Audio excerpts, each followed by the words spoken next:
আসসালামু আলাইকুম গাইস, আশা করি ভালো আছেন। আমার ক্যামেরার সামনে যা দেখতে পাচ্ছেন তা বুঝতেই পারছেন। আম দিয়ে 5 পদের আচার। আশা করি আপনাদের এই ভিডিও দেখে ভালো লাগতেছে। আচার দেখলেই জিভে আসে জল। আমি আমের মৌসুমে আম আনছিলাম। আম আনার পর আমার ওয়াইফ বলল, এতগুলো আম জ্বরের দিনে পাইছো তুমি, তাহলে কি করবে? আমি তারপর বললাম, আম তুমি কাটবা, কাইটটা রোদে শুকাইয়া, ঠিক আছে, তারপরে মশলা মশলি দিয়া এই আচার বানাবে। সে বললো, তো তুমি আমাকে কি যাবতীয় আচারের জিনিস আনিয়া দাও, উপাদানগুলো। আমি তারপর কি বাজারে গেলাম। বাজারে গিয়ে যাবতীয় আচারের যে উপাদান, চিনি, তারপরে পাঁচফোড়ন, চিনি,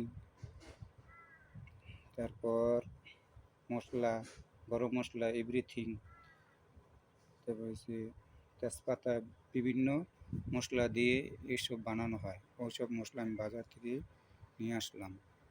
কিন্তু আচার আমার একটা পছন্দের জিনিস। আচার দিয়ে আমি একটা কবিতাও বানিয়ে ফেলেছি।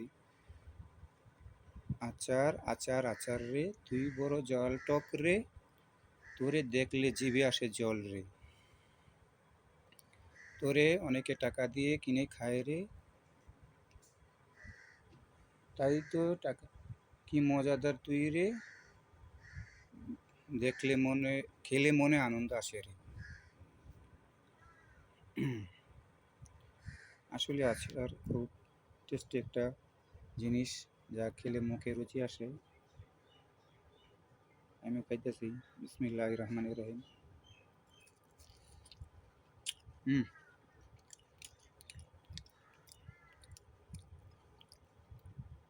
এটা শুকলা আচার,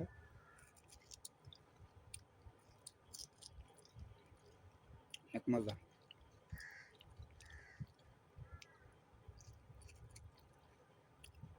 দর্শক, আপনাদেরকে দেখাতে পারতেছি কিন্তু খাওয়াতে পারতেছি না, তাই জন্য আমি দুঃখিত।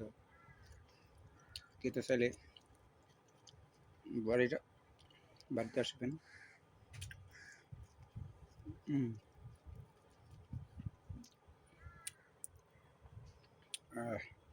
এটা হচ্ছে পরিচয় করে দিই, নাকি আপনারই বলবেন কি কি আচার পাঁচমিশালি,